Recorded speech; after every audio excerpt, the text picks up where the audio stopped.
This is Sunrise Extra, streaming live on Wave Now. Hey there, happy Tuesday to you. I'm Shannon Kogan alongside Olivia Russell and meteorologist Tawana Andrew. We're all hanging out together, enjoying the beautiful sunrise. Yeah, we've seen so many different colors in our sunrise this morning. Yeah, it's all because of the amount of moisture in the air coupled with the way that the light is reflecting off of the clouds. I could literally talk about that for like 10 years, but I won't. Just tell you how gorgeous this sunrise looks right now on our SkyTrack camera in Starlight, Indiana. We have, of course, those layers of clouds overhead and even keeping an eye on some of those thunderstorms off into the distance, and we can see those showing up pretty clearly on our satellite and radar. For those of you south of 64, you are bone dry this morning. The rest of the region seeing some of these scattered showers with the heaviest rainfall right now in our area near Patoka Lake. Also watching a couple more of those isolated downpours in parts of Orange County. This does stretch into portions of Washington County in Indiana. Your temperatures are mainly in the 70s this morning. We'll end up in the 80s for later on this afternoon as we see more of those scattered showers and thunderstorms coming our way. Heavy rain will be a concern, not just for today, but for the rest of the week. I'll let you know how much rain we could see before the week is done in just a few minutes. Thank you, Tawana. Right now, Louisville police are investigating another shooting involving a child in the city. They're hoping someone can come forward and share what they know about what led up to this shooting. Police were called out to the area of Moravian Drive near the Greenbelt Highway around 9:30 last night. There, they found a young boy believed to be around 8 years old who was shot in the shoulder. He was taken to Norton Children's Hospital and is expected to survive. The shooter has not been arrested yet, so LMPD is asking anyone for information or video to contact them.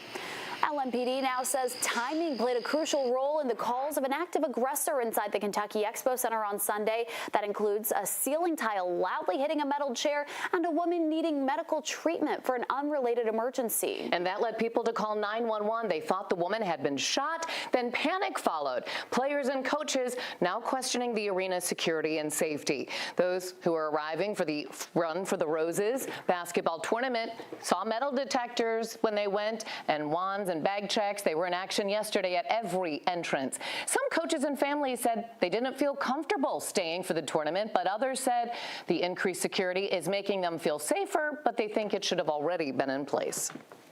To see these police officers coming at you, essentially going into the building with guns drawn, shotguns, it was pretty intimidating. This is like the biggest tournament for girls like in the country, so like with 40,000 people here, why would there not like be security? It makes me question why were they not able to do that leading up to this situation.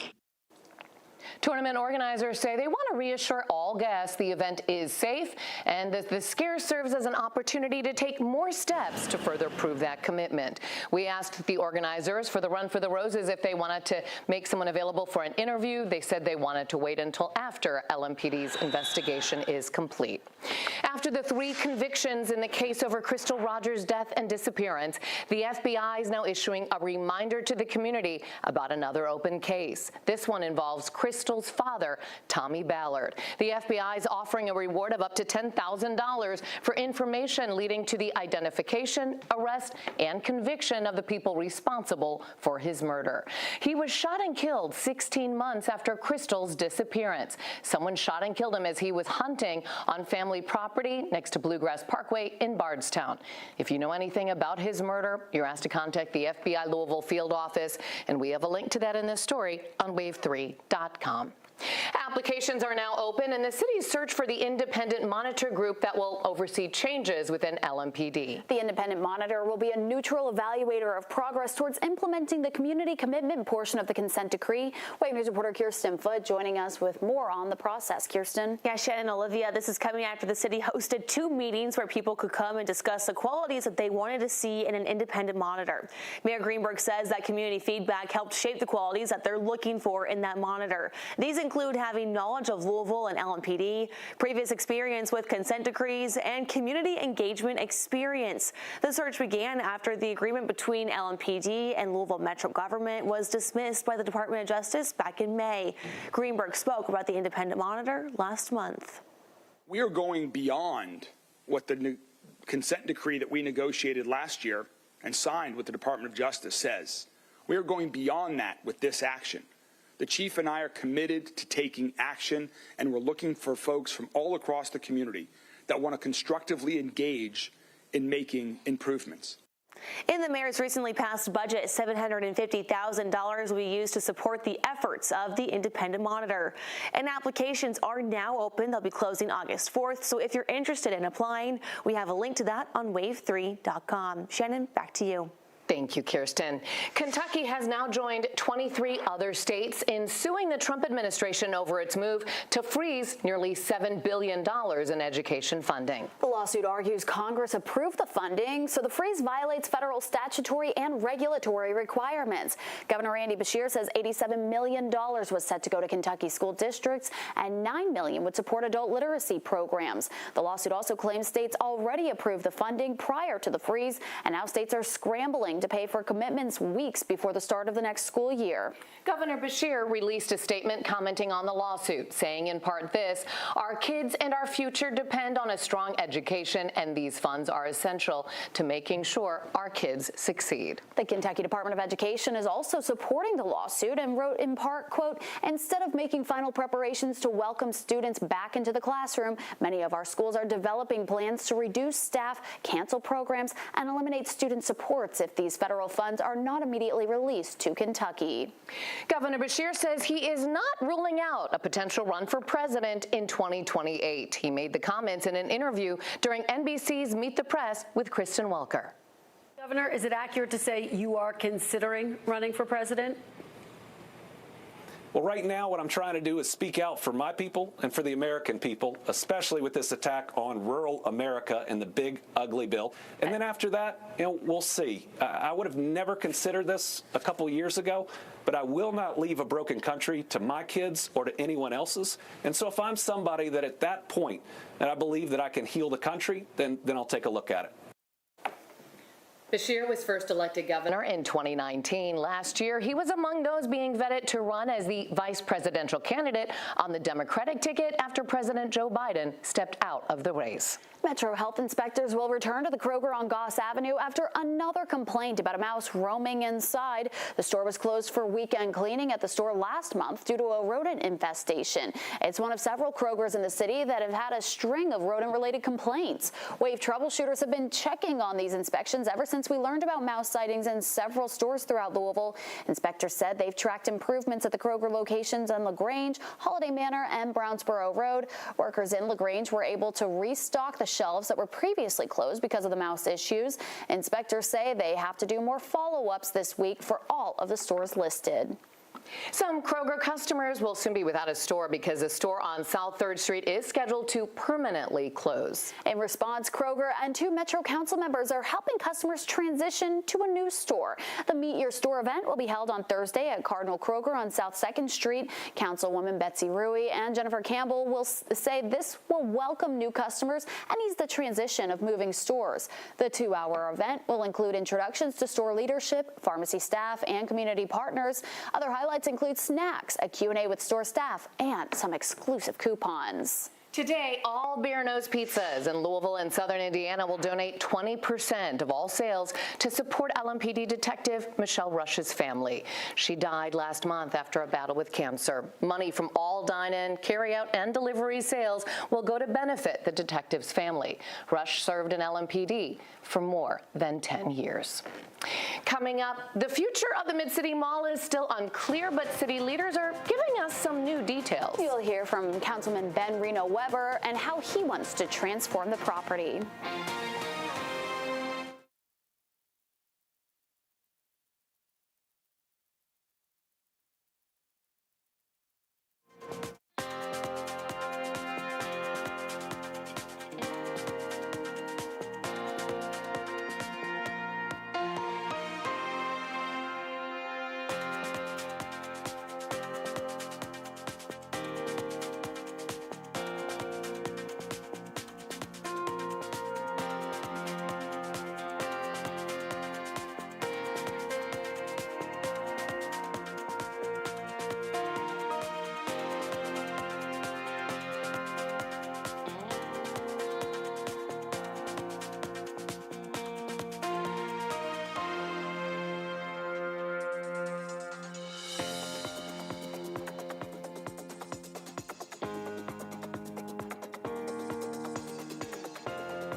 Well, we're learning more about how President Trump's tomato tariffs could impact your wallet at the grocery store. Tomatoes are used a lot in cooking, right? So many different dishes, pizzas, pastas, salsa. Now they may cost more with a 20% tariff going in effect on tomatoes from Mexico. We spoke to an economist at NKU, and she says that tariffs on the tomatoes are an effort to support American growers by ending a practice from Mexico called dumping. You just have to balance that with, do we want to have food security where we can produce our own food in the United States? When they have an abundance of crops, they import them into the United States at below production cost, which American producers can't compete with. She says it may not just be higher prices, too, at the grocery store. You could see smaller increases as well at restaurants with tomato dishes. The USDA is phasing out certain food dyes in ice cream. USDA Secretary Brooke Rollins says getting rid of the artificial dye is a voluntary move by the International Dairy Foods Association. Rollins says she wants to eliminate artificial colors out of ice cream products by the end of 2027. But there can still be some color in your ice cream. Health and Human Services Secretary Robert F. Kennedy Jr. is endorsing a new blue vegetable dye called Gardenia Blue. FDA has approved a new blue vegetable dye, in addition to many of the other dyes that the 3 dyes that we've already rapidly approved over the past 2 months. RFK Jr. says the changes are part of President Trump's overall plan to make America healthy again. Ooh, but ice cream sounds good right sounds now. so good right now. It's 7:15 for us. Yeah, and I still want ice cream. Okay, favorite ice creams? Cookies and cream. I like vanilla or chocolate or mint chocolate chip. Okay, I'm with you on the mint chocolate chip. Yeah. I can't get behind a mint ice cream. Really? Because mint is toothpaste to me. I don't know. I love mint chocolate chip ice Mint cream. chocolate chip or pistachio from Feeling Feisty. Yeah, love pistachio. That's the way I'll go. Either way, no matter what you're trying, we're talking about some warm weather back into the forecast. I always recommend putting a scoop of ice cream instead of creamer in your coffee, because I feel like that is one of the best things you could ever do. It tastes delicious.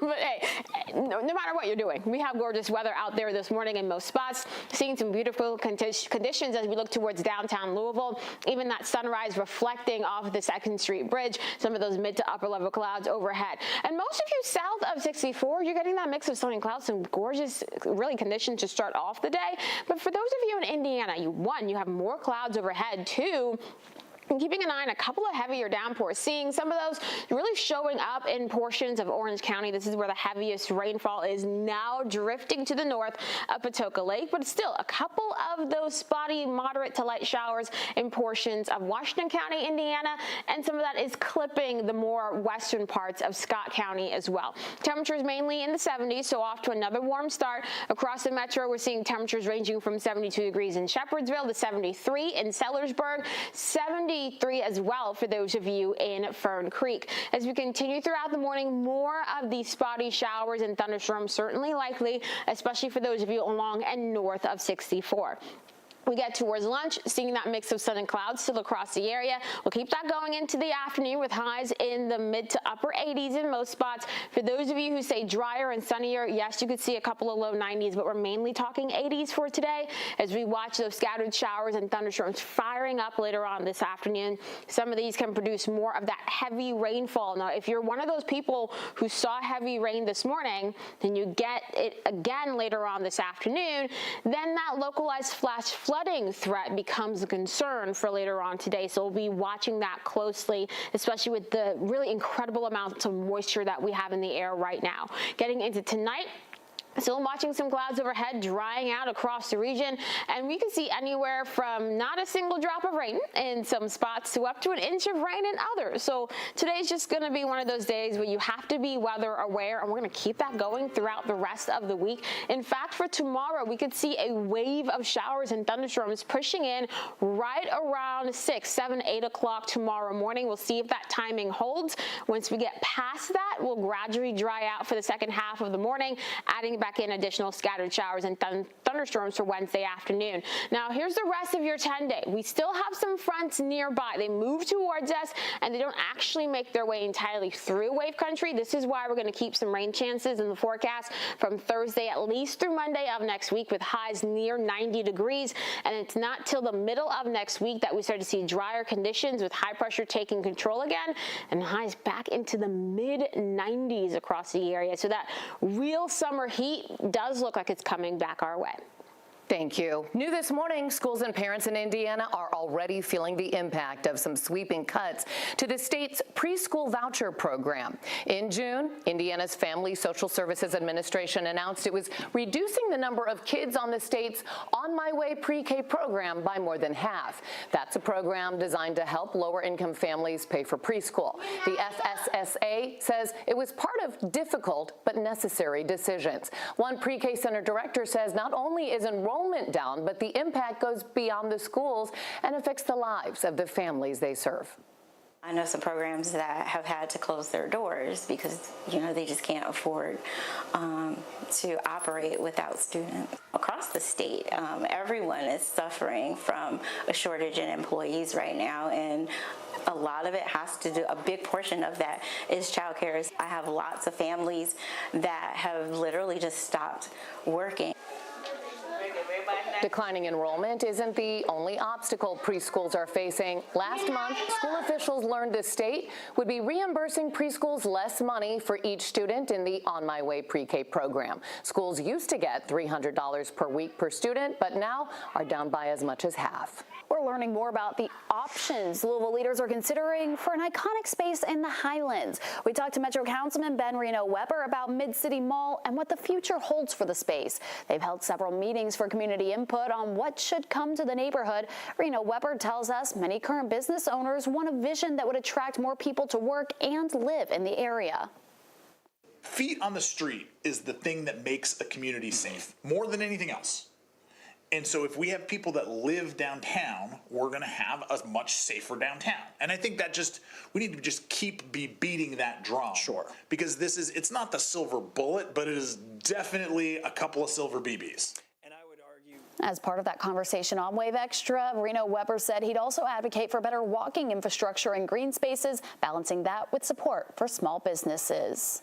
Jefferson Animal Hospital has expanded its service in Louisville and southern Indiana. They added about 7,000 square feet to their location on the outer loop. So now they have some new animal medical spaces, intensive care units, more kennels. The hospital group is Louisville's only continuously operating animal care facility. Its staff and equipment were essential in helping save Ethan, the dog's life.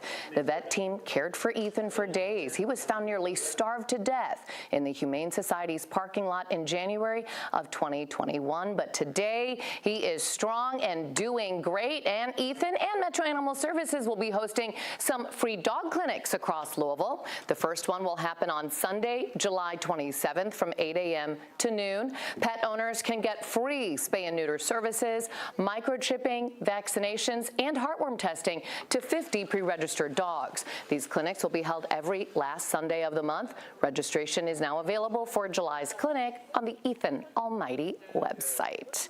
And it's so nice to, Ethan he's a dog on the go and is everywhere. He is everywhere, big and healthy too. Yes. Love to see it. Yes. All right. Well, you're going to have the opportunity to eat some crazy food and enjoy carnival games starting today. We'll bring you details about the Oldham County Fair when we come back.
Drivers in Shelby County, some traffic alerts that could affect your evening commute.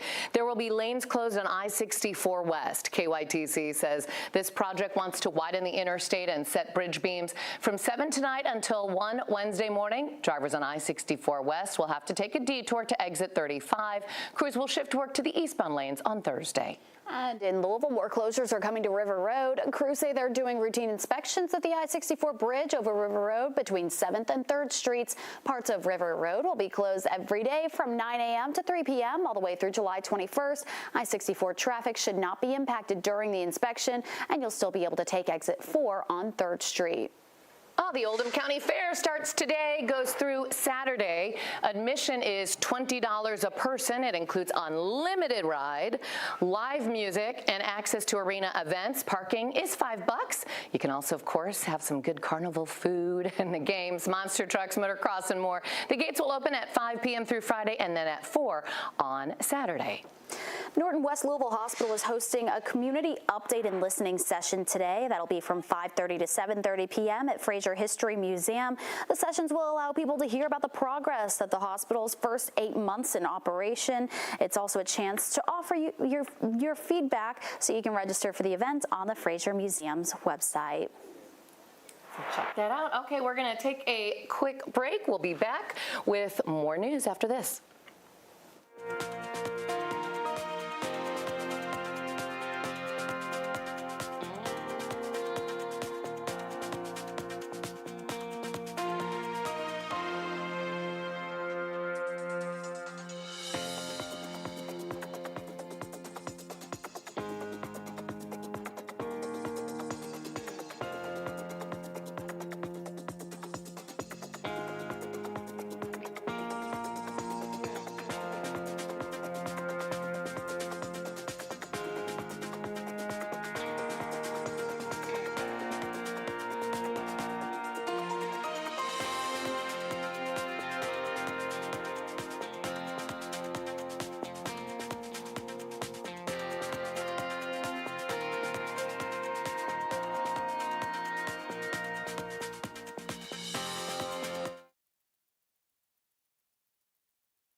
This Wave News Update is sponsored by Oxmoor Auto Group. Good Good morning. I'm Shannon Kogan. A child is in the hospital this morning after LMPD says he was shot overnight, and police are asking for help finding the shooter. Police were called to the area of Moravian Drive near the Greenbelt Highway about 9:30 last night, and they found a young boy around 8 years old who was shot in the shoulder. The boy was taken to Norton Children's Hospital and is expected to survive. The shooter has not been arrested yet. LMPD is asking for anyone with any information to contact them. Let's go to Tawana right now. And are we looking at more pop-up showers? Yes, we are. We're going to be keeping an eye on those as the day goes along. Right now, we're sitting in the 70s for the majority of our region. In the metro, we're seeing temperatures ranging anywhere from 74 degrees in Floyd's Knobs to 76 for those of you in Fairdale. It's currently 73 degrees in Jeffersonville and for those of you in Buckner. We are seeing some sunshine getting through those clouds to start off the day. But while many of us are getting to enjoy that mix of sun and clouds, especially along and south of 64, those of you further to the north are dealing with one, more clouds overhead, and two, a couple of downpours. We are seeing some of the heaviest rain now pushing gradually to the north through Orange County. We're also watching some spotty light showers showing up for those of you in Washington County, Indiana. Over the next 12 hours, we'll keep an eye on more rounds of rain for this afternoon and evening. Some of that rain can be locally heavy. Outside of those downpours, we'll see a mix of sun and clouds and highs back into the 80s in most spots. Looking at your roads this morning in the metro, no rain to slow you down, but that sun is certainly beaming down, so make sure you have the sunglasses ready to go and you adjust that visor as well so you can see, of course, the taillights in front of you. Overall, things quiet on the roads this morning, and we're going to keep some active weather in the forecast over the next 10 days.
Thanks for staying with us here on Wave Now. We do have to start this half hour with a breaking news alert. We've learned one man is dead and a teenager is in the hospital after an overnight shooting. LMPD says a 13-year-old was shot on South 39th Street around 4:20 this morning. The teenager was shot in the leg and taken to the hospital for their injuries. And while working that scene, LMPD says officers were called to a second shooting just one street over at 38th and Broadway. They found a man dead with gunshot wounds there. Investigators say the two shootings do appear to be connected. They didn't explain how they believe that, but so far no arrests have been made. And if you know anything, as always, you should call the anonymous tip line at 574-LMPD. We will continue to stay updated with this story and let you know what happens. Well, LG&E says it needs 2 new natural gas power plants to keep up with economic development. The public had a chance to weigh in on these multi-billion-dollar plans set for Mercer County and Louisville during a meeting yesterday. Wave News reporter David Mattingly finds the demand for electricity is driven largely by proposed data centers. Off Campground Road in southwest Jefferson County, land is being cleared for 7 planned buildings, each roughly the size of 3 football fields. Together, they would create a data center capable of consuming enough electricity to power 280,000 homes. A primary reason why LG&E predicts in 7 years, demand for electricity will jump more than 46%. We're working to plan in advance of that for some of those needs, and some of those needs do include data centers that do demand a high amount of power. In filings with the Kentucky Public Service Commission, LG&E and KU predict significant load growth from 2025 through 2032, stating clearly that economic development load is responsible for virtually all this growth. Everywhere across the country, utilities would love to score data centers because they're energy hogs. Sarah Lynn Cunningham opposes the new power plants as executive director of the Louisville Climate Action Network.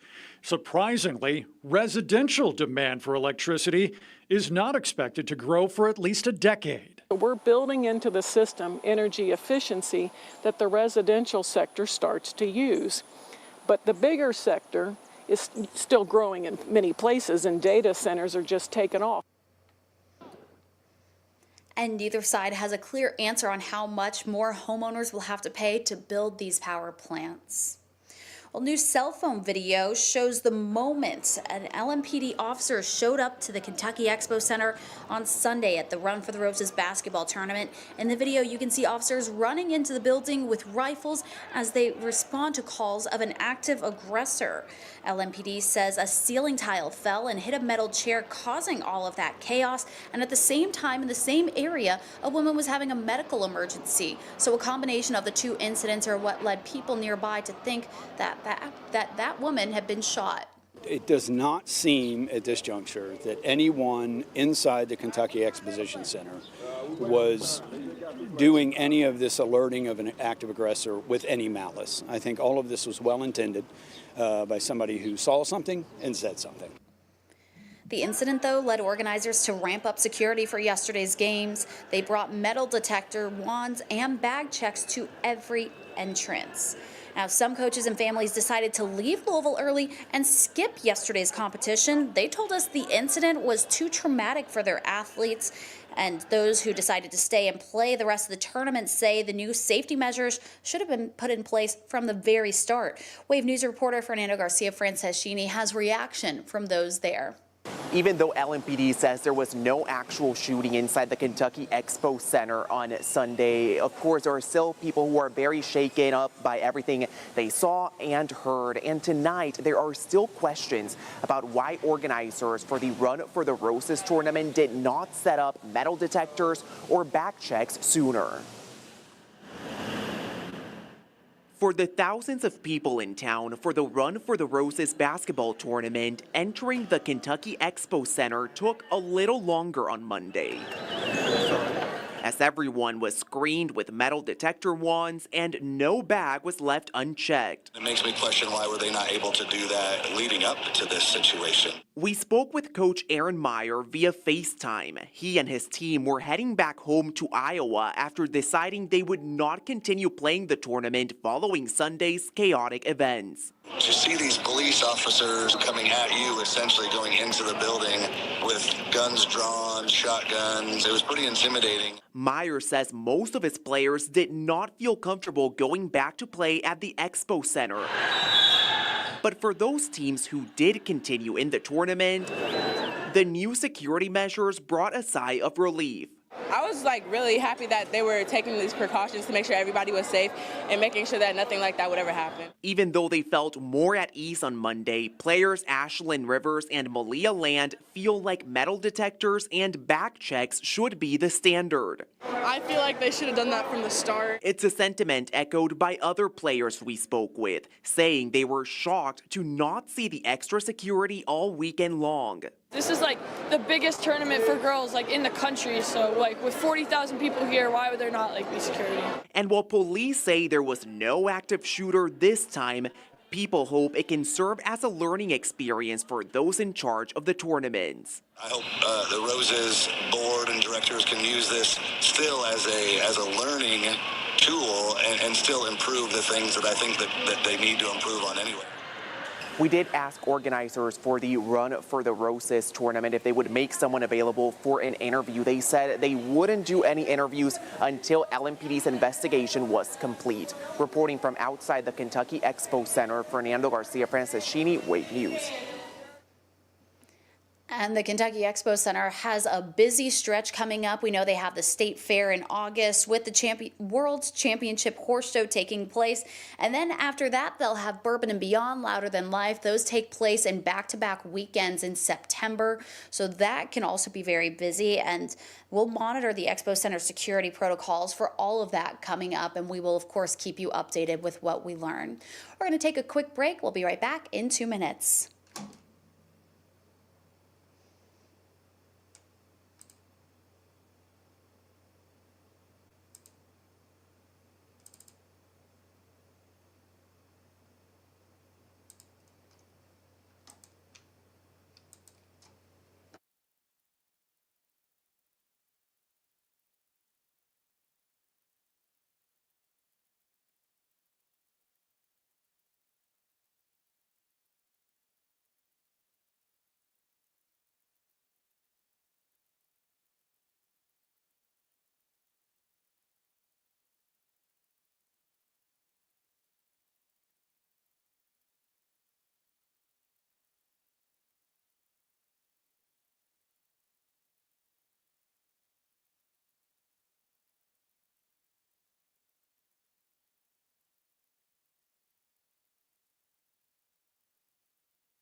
Well, so many of us are happy that the cicadas are gone, but bad news, we still have other insects to worry about. Talking about ticks, because tick season is in full swing right now, and data from the CDC shows that ER treatments for tick bites are at their highest level since 2019.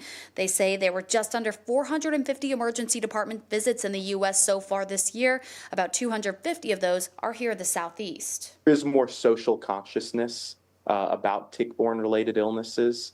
And I think that's the real driver. I think people are worried. At the end of the day, if you're worried, you can always call your doctor. You can always say, hey, what should I do? And they're going to be able to give you sound and safe advice.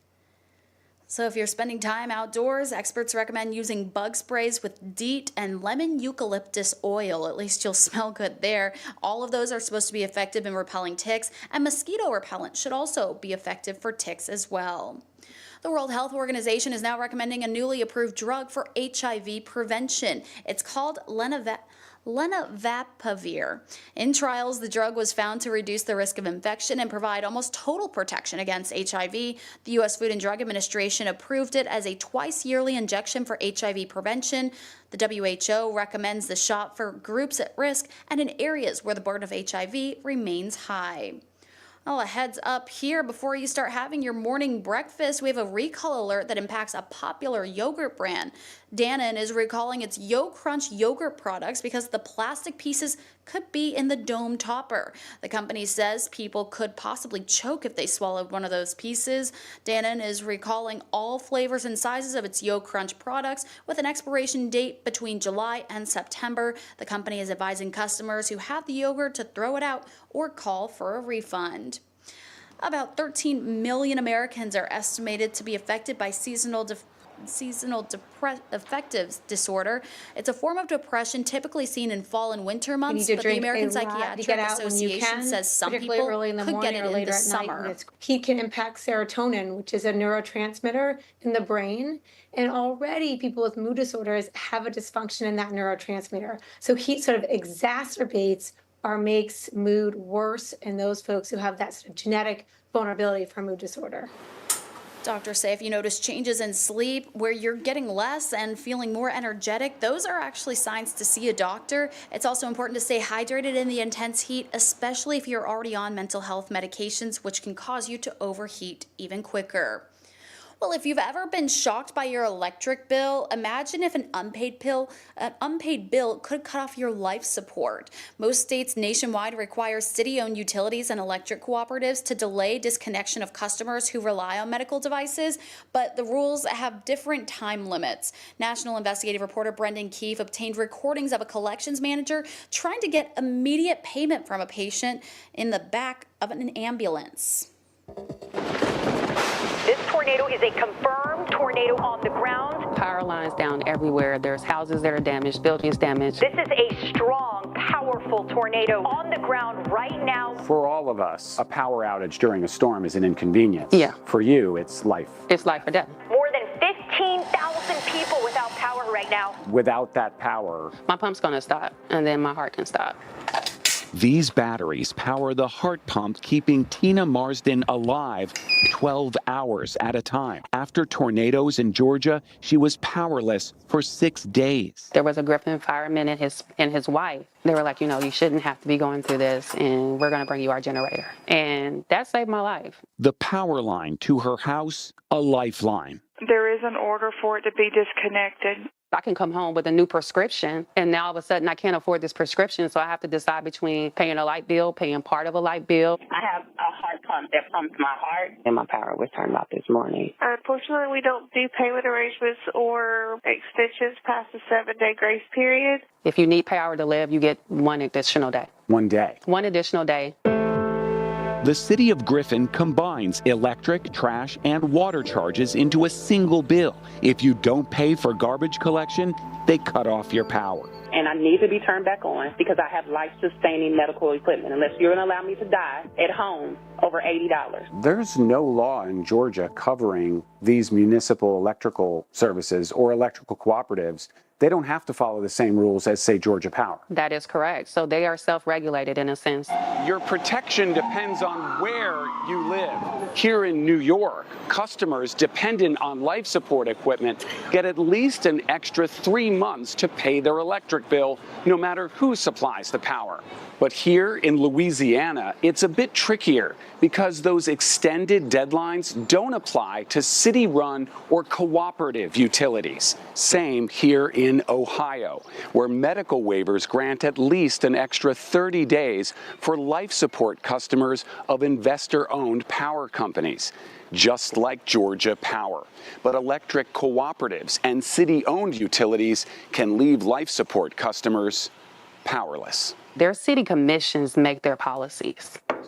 Good evening, ladies and gentlemen. Welcome to the City of Griffin Board of Commissioners. Tina fought to get Griffin to add a grace period for medically dependent customers. I was hospitalized 23 days last month. But before the City Commission added one extra day. Hello.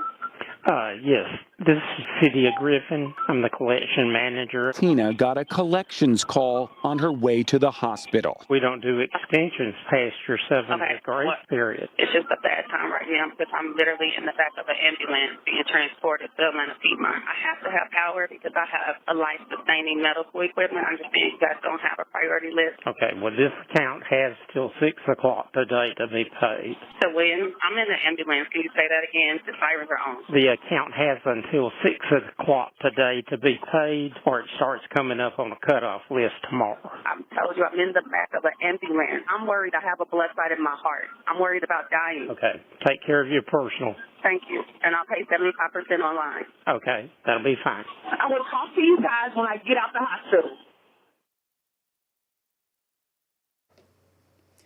So our reporter asked the mayor there for a comment or an interview before the recent city commission meeting. And the mayor said he couldn't comment because of pending litigation, and then deferred to the city attorney, who replied, quote, no comment. But both Kentucky and Indiana have policies in place for vulnerable populations who are at risk of having their electricity disconnected. In Kentucky, you must present a medical certificate to stop interruption of service. In Indiana, the utilities companies must postpone a disconnection for 10 days, and they can do that after you provide a medical statement from your doctor or a public health official. We're going to take a quick break. We'll be right back.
Here on Sunrise Extra, former U of L and NFL quarterback Teddy Bridgewater has been suspended from his high school coaching position in Miami. ESPN reports that Bridgewater was suspended for allegedly providing prohibited benefits to his players.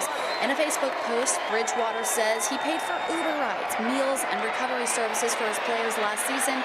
He's now asking fans to donate to help cover those types of expenses this year.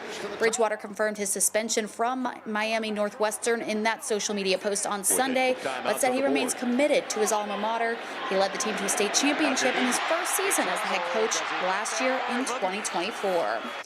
We're getting our first look at what the Summer Olympics will look like when the Games return to Los Angeles in 2028. During an event at the LA Memorial Coliseum, officials released the first look at the 28 Games schedule. Opening ceremonies will take place on July 14th, closing ceremonies July 30th. Sports like field hockey, basketball, and rugby will be some of the first events. The swimming competitions will take place the second week, and the first medal of the Games will be awarded in Venice Beach for the triathlon. Seattle Mariners catcher Cal Raleigh won the 2025 T-Mobile Home Run Derby Monday night in Atlanta. He defeated Tampa Bay Rays third baseman Junior Caminero in the finals. In the Derby, though, Raleigh's dad was on the mound as his pitcher, and his 15-year-old brother was behind him as the catcher. Such a huge family moment. Raleigh is having quite the year, too. He's leading the league in home runs with 38 at the All-Star break. Raleigh is now the first catcher and the first switch hitter to ever win the Home Run Derby. That video is crazy. I mean, I don't know where they found that thing in the archives. So, yeah, I mean, just kind of surreal. You know, you don't think you're going to win it, and you don't think you're ever going to get invited, and then you get invited, and you know, the fact that you win it with your family and super special, and just what a night. And here's what his dad, Todd, had to say about the opportunity to pitch to his son in the Home Run Derby. I mean, it's a dream come true. Anybody that's ever played baseball as a kid dreams of stuff like this. I dreamed of it. He dreamed of it. And when you're a parent, you look at it a little differently, right? Because you want your kids to be happy. And I can't say how lucky and blessed I am. I mean, everybody that plays baseball, every dad knows I could have been that guy. Cal could have been that player. And to do it as a family has been really special. I don't know why that we've been blessed like this. And you know, God is great, and I can't put it in words because, you know, this Derby was huge when we heard about it, but when we involved the family, the complexion of it changed. It was all a family thing, and I felt, you know what, if he doesn't hit any home runs, we're still going to be good. And he had quite a few home runs. He won with 18 home runs to 15 in the final round. But take a look at this moment in the Home Run Derby. A ball boy in the outfield jumps up and he robs a home run from Junior Caminero. And it actually went down as a point. Look at this. Slow motion there, just over the yellow line there. Yeah, it still counted, and I'm sure that young man also has a great story to tell and a great video to share one day too. Well, the TBT basketball tournament also starting this week. There are two local teams playing in it again this year. Remember, representing UK alumni. Some of the players who will be on the team this year are Aaron and Andrew Harrison, Archie Goodwin, and Ron Lamb. The kickoff play this Friday against Rose Squad. So if you want to catch the game, you'll have to stay up late till 9 p.m. and watch it on FS1. The other team is the Ville. They're representing U of L alumni. They'll be looking for some revenge this season as they were knocked out of the tournament last year by La Familia. It's really cool to see that rivalry still continue, though. Some of the players include Trinity graduates David Johnson, Jay Scrub, and Ray Spalding, along with U of L legends Russ Smith and Peyton Siva. Fans will have to wait just one day later to watch the Ville play their first game, Saturday at 12:30 p.m. tip-off, and that will be on Fox. But again, still so cool to see those guys back out on the court. So it's called the basketball tournament, TBT for short, but it feels like a nice big throwback to see them out there. Thanks so much for joining us. Hope you have a great Tuesday and a great week ahead.